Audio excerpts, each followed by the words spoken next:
Welcome to Thursday, Bill. That sounded so sincere. Your tonality was just warming up for fun. That's what it said to me. Warming up for fun. Warming up for fun. Yeah. I apologize for being late, everybody. It's my fault this morning. I was gearing up for lots of work.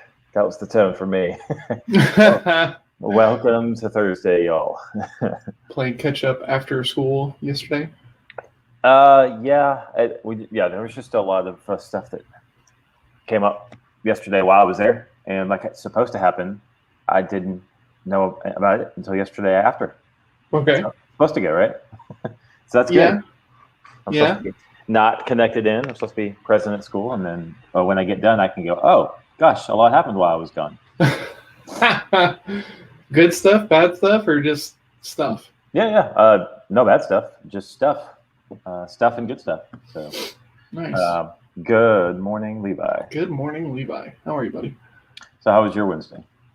My Wednesday was pretty great, honestly. I got a dope shirt yesterday with the Sherpa logo on it that Dan, the designer, like he showed it to me, and I was like, that's so awesome. I want that on a shirt. So he just went and ordered me a shirt and put the logo on there, which was amazing. So I was wearing that all day yesterday, which was awesome. I'm super excited, and lots of other people are excited about it too, which was interesting. It's funny to me that I talk about all the stuff I talk about very regularly. Like I feel like on social media I'm pretty one note, And there were people who commented on this thing yesterday who were like, "Your logo?"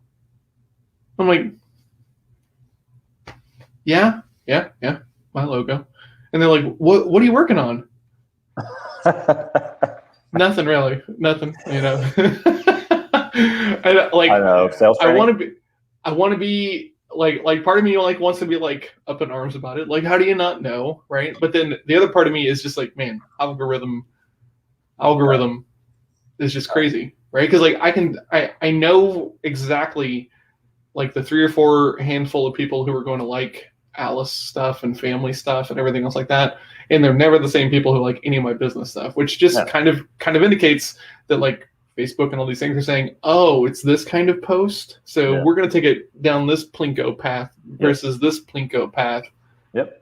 Oh man, I can't wait to be done with the social media driven business. I'm ready. Yes, social media exhaustion too. It's not even just the algo. It's just I see even though I like to think I am pretty well when it comes to people in general. Like I would say I'm in at the 80 of social media discipline. And even me, I get exhaustion almost every day from social media for lots of reasons. Just the amount of information that goes through my feed. Mm-hmm. I look for your stuff, obviously.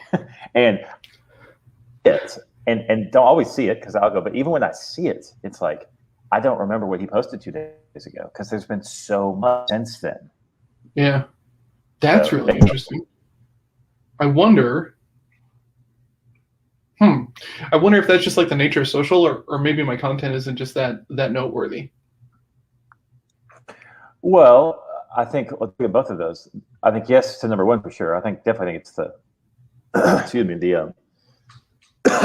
social media is that way. There's just too much of it right now. You can't keep up with all that. Mm-hmm.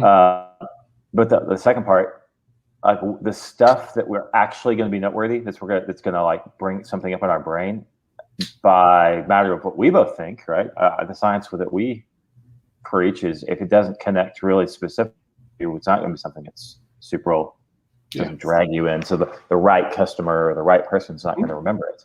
So it's, to your point, the way you're talking about this all, it's no offense. It's just it wasn't the right fit that day. That post wasn't the right fit for that person. However, you do have a point. It's like, did I write a good post though? Also, did I get my point across? Yeah, that's the thing for sure. Yeah, because like me, for example, right? Like I'm not in a dire need to have high accountability around sales coaching right this very second. Like I'm not like God, I am like getting slaughtered and I am like bleeding and gosh, I need help so bad right now. You know, like I'm not in that place where a post that's going to go, oh, that guy could probably help me. You know, like that's the type of people that, I think that's the people that tend to run to your posts. I think it's so funny. I was talking with a guy yesterday via DM, and he's the technical founder. He has a marketing co-founder, but neither one of them are really like a sales-driven biz devy founder, right? Yeah. So he posted in the DAO group, you know, that you and I are both in, that he was looking for like a sales course, and I was like, or he goes, can anybody recommend a good sales course? And I was like, hope it's okay to be that guy, but I'm pretty partial to mine. Mm-hmm. And so then we moved into DM and we're talking about it, and he's like, it's so funny. Like, it's so consistent. Like, what happens in the conversation? John, I'm just having a hard time getting people to want to talk to me, to want to open up to me. But once we're there, it's fine. Mm-hmm. And he's just like, I don't know. What did he say? He goes, I don't know that this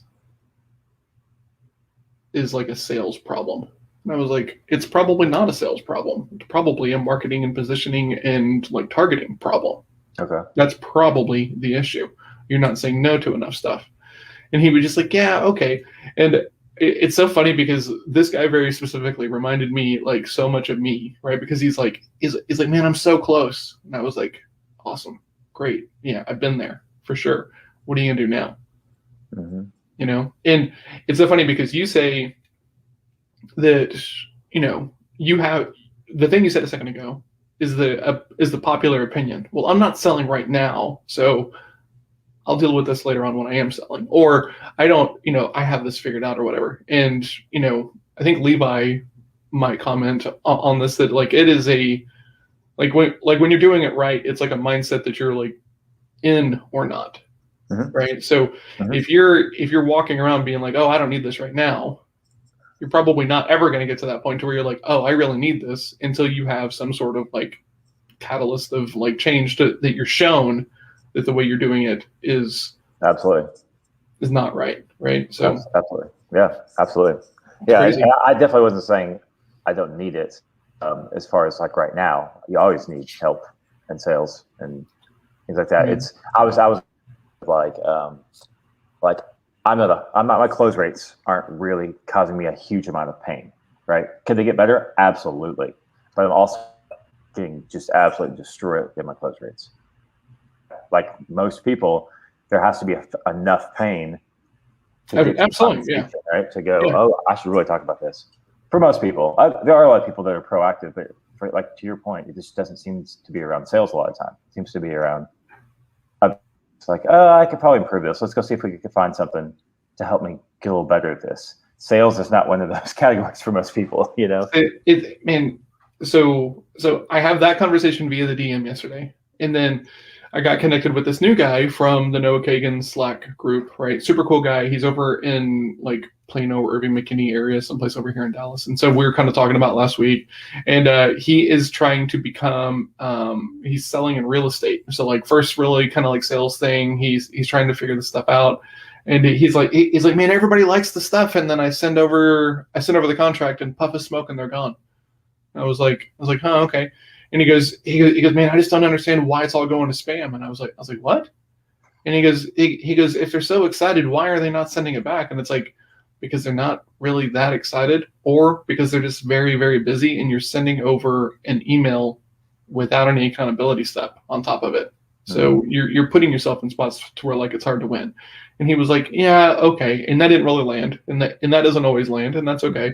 And so then we're talking, and I was like, okay, how's it going? And he was like, it's like, I have my script. I got it from the guy. And he's like, I don't really like it. It feels very like pressury, but I'm just trying to do it over and over and over. And I was like, cool. Like, how does the script sound? And he starts to like run into it. And I was like, okay. And it's very, very pitchy. It's very, very assumptive. And it's very, very, let me take your ability to like say no or have a voice in this conversation away from you.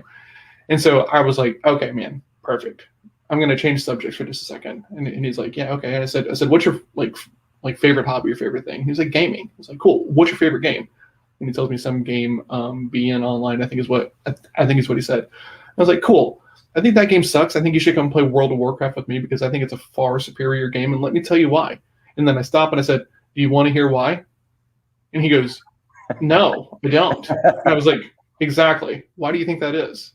And he's like, because you told me that my game sucks. And I was like, okay, yeah. So when you show up and you say essentially the same thing to them, right, from their view, you really think that they're going to do you the respectful, kind thing of following up with you whenever you're essentially doing that whole thing and making it about you? And he goes, oh.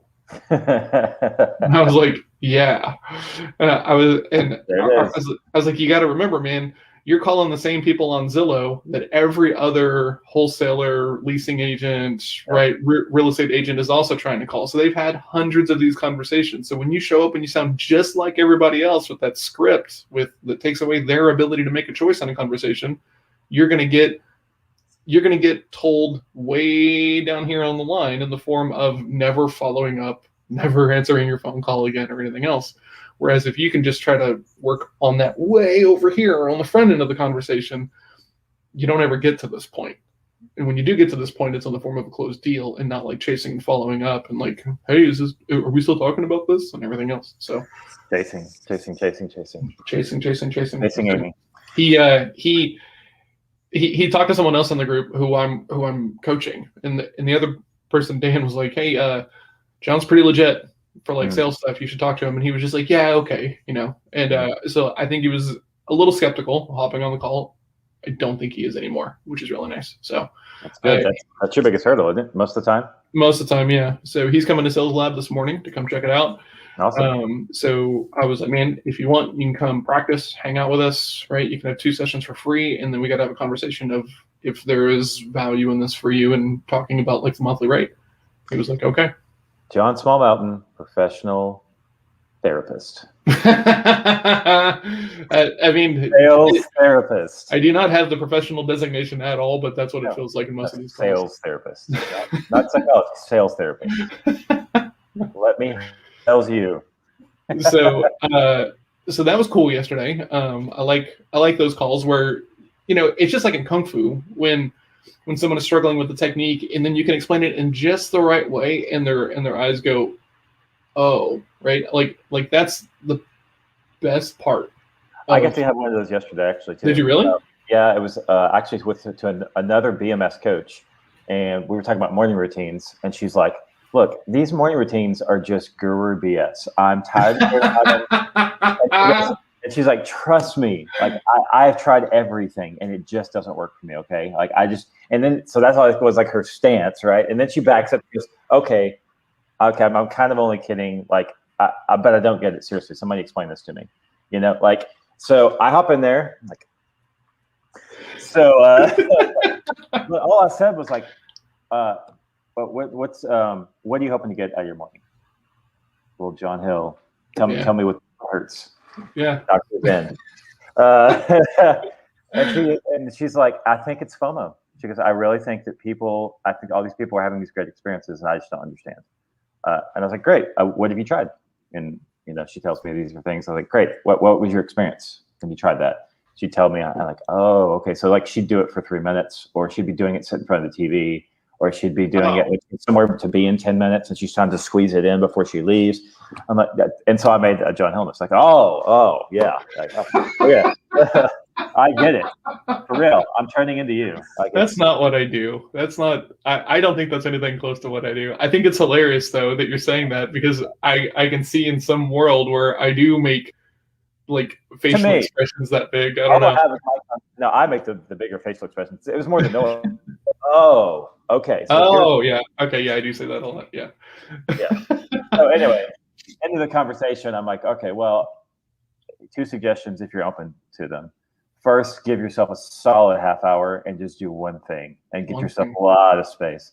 And second thing is do it for more than 7 days. Like do it 7 or more days. And so give yourself some space to do that. And she's like, oh, okay. And so she comes back and she's like, I mean, like it felt nice, but I just don't really see where it's going. Like, what's the point of this whole thing, right?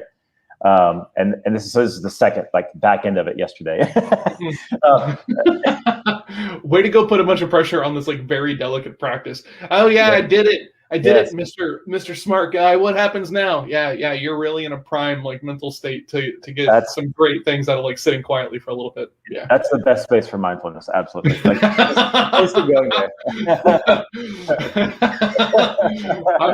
I'm gonna be so damn mindful in this moment. I'm gonna do mindfulness even harder today.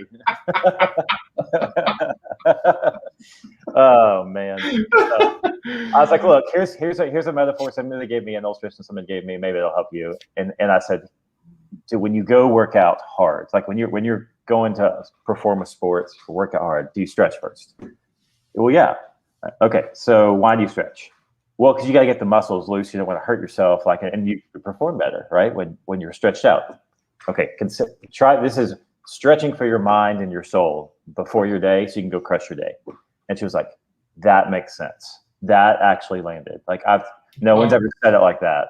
And I was like, okay, cool. Go do prosper. Yeah. So we'll see if she sticks to it. But speaking of all of that, I got to go float last night. Which, I mean, after last week, were you gritting your teeth and going, I'm gonna have the best float ever. What was funny is the space that I'm looking for in floating was kind of elusive last night, because like I floated at 7:00, and me and the owner were working on some stuff. So he's like, hey, do you want to come float? I said, I'd love to, especially for last week. So I show up, I float. He's getting a cold plunge, which is going to be super dope, and he also has a sauna in there as well. So he's just kind of doing this thing. So we're developing some cool positioning, and we're going to help him launch a podcast and all that stuff.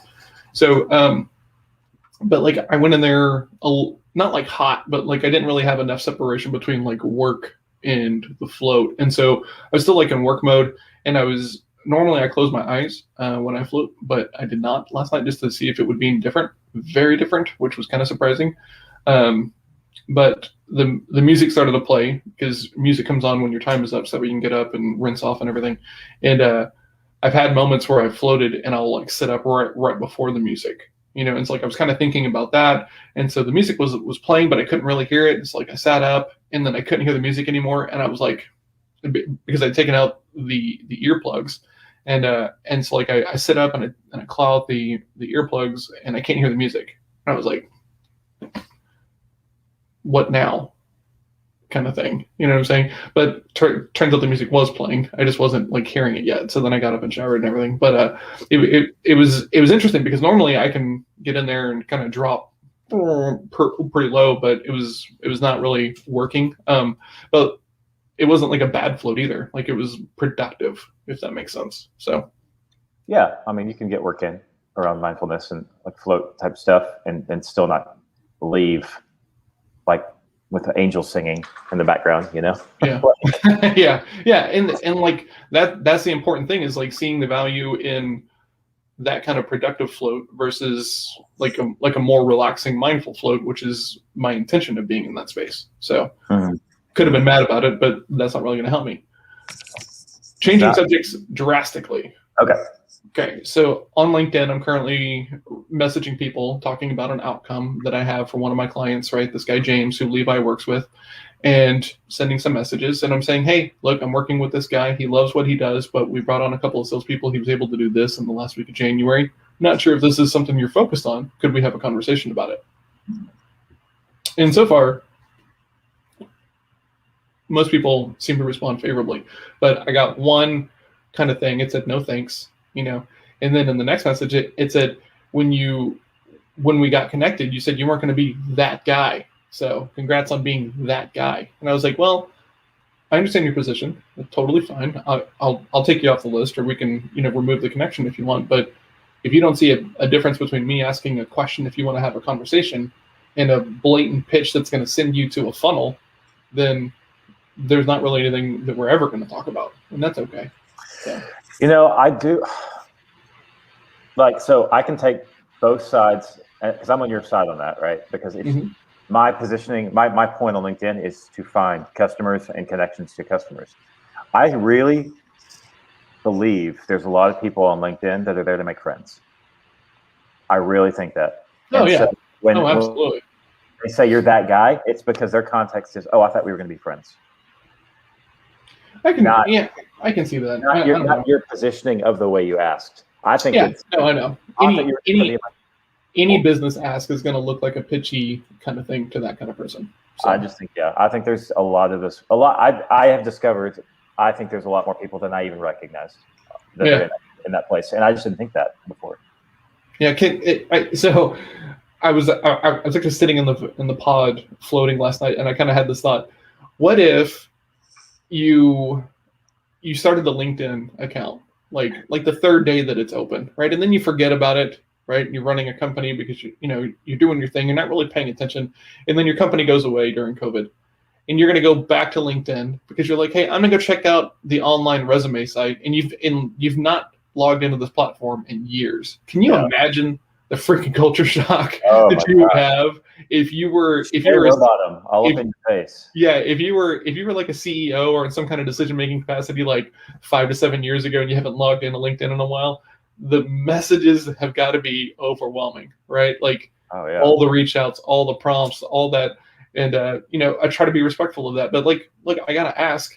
You don't have to say yes, but I do have to ask, right? That's kind of the whole point. That's why I get money to do what I do. And if you're not going to answer the phone when I call you, this is the new thing, right? If you want to move to email, I'm down for that, right? You want to give me your email address? No? Okay, great. If we're connected, this might be happening, but I try to make it like an open and honest ask that you can opt in and out of, and no baiting and switching. So, but if your walls are up, it all looks the same. So that's fine. I get it. Exactly. I understand. And my walls are up around a lot of the. I mean, I got, the interesting thing is that with these DMs, you can always just kind of scroll back up and see what's happened in the past, right? So like if you get a message that's like 3 paragraphs, I don't know why someone is sending a DM with 3 paragraphs, but you have something like that, and then you scroll up and see the last message that was like 3 or 4 paragraphs, and the one before that, and then if you don't, it almost feels like if you don't like get into a conversation pretty quickly, you might as well just like sever the relationship almost. Yeah, but then of course all the sales courses tell you it's 5 to 7 touches before you get to that place. That's true, but most consistent. The bad thing about that though is most of those same sales courses are also going to tell you to follow up until they give you a restraining order, right? So most people won't do that. Maybe. I can scroll through the LinkedIn feed on mine, and I can literally see 4 to 6 messages over and over and over and over, and then they just disappear. I know they'll just go away. So I either ignore the first one and say no, and then I go, oh, you know what? It's good. They'll be gone in 4 to 5 messages. They'll be done. So why not? Well, okay. I think I normally respond to most messages, unless the ones that I don't respond to are when you're trying to get like my dev work because you're still thinking that I'm in web, right? We can do WordPress web design for $20 per hour. Okay, great. I'm not responding to that, but if you're trying, I try to give you some feedback. If you're just blatant like copy and pasting and just like, trying to like automate it to the freaking moon, then I don't have time for you because you don't really have any time for me. But if you're trying, like I got a message yesterday and I was like, look, I would want to know if this was me. This is too long for me. Yeah. So that either means I'm not in your target market or you're writing messages that are just too long. So I would want to know. I hope it helps. Have a great day. Kind of so you're a sales guy, so that makes sense. You want to like teach and train these people too, to help them, right? Whereas I'm not on that side. I think I probably in this category fall more in the mainstream of if they seem like a cool person and I want to keep them in my network and my connection, I'm like, oh, they're doing cool things, or the company they work for, that seems pretty dope, but they just pitch me or whatever. That's the people I respond to. I'm like, oh, you know what? I'm just really not in that place right now. Thanks for reaching out, but I'd love to stay connected. Like something like that. All the rest of them, if I'm not interested, I'm not interested. Like I just, why would I waste my time? And so let me ask you this question though. And I don't take as many connections as you either, because I only want to connect with people that I think are going to be fruitful in the goals that I have. Okay, so a couple of questions. Well, you think I have? Okay. This is the time in the show, everybody, where one of the hosts just walks away. Sorry, Doug. And he's back. Okay. So you think I have more connections than you do on LinkedIn? I don't think that's no. I think you take more connections than I do. Like if I get a request, like I take 1 out of 10 maybe. Oh, I accept just about everybody, I think. Yeah, I know that. So, yeah. Second question is. Actually, I don't have a second question. What do you think the difference is between a pitch and an ask? And what is egregious and what isn't? And that's right, everybody. I said egregious at 8:12 in the morning. And actually, you know what? We're not going to have time to like finish this thing because it's about to be 8:15. We both have like other stuff to do. Yeah. But maybe we talk about this tomorrow because I think I've got a little bit of like head trash and need some reframe because I don't think that just because I have an account on a social media website that my inbox is then going to be or should be just used for blatant marketing messages. However, that's what everybody does.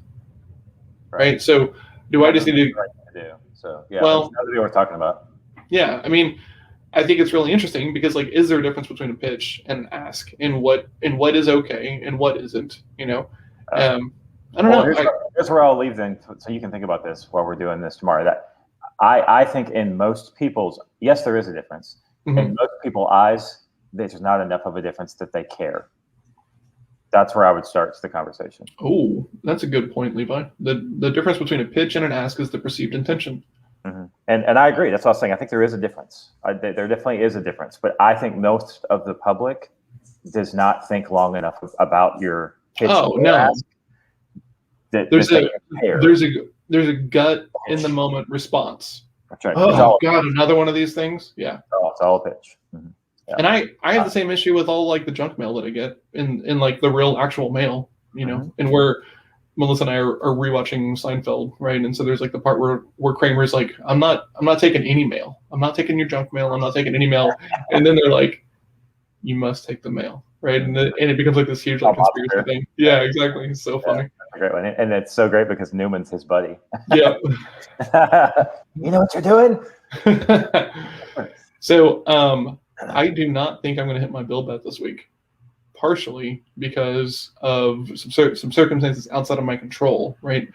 Getting stuff up into the sumo marketplace is a little more complicated than it needs to be. My response when you said that on Friday about really 3 into the app? Well, they were all done, and I'm thinking it's going to be a fairly automated process. Here's the stuff, here's the links here, but it's so have you ever put one on the market? No. Okay, so something my dad taught me that I hated at the time, but I love now, is if you've never done something once, don't promise to do it more than once.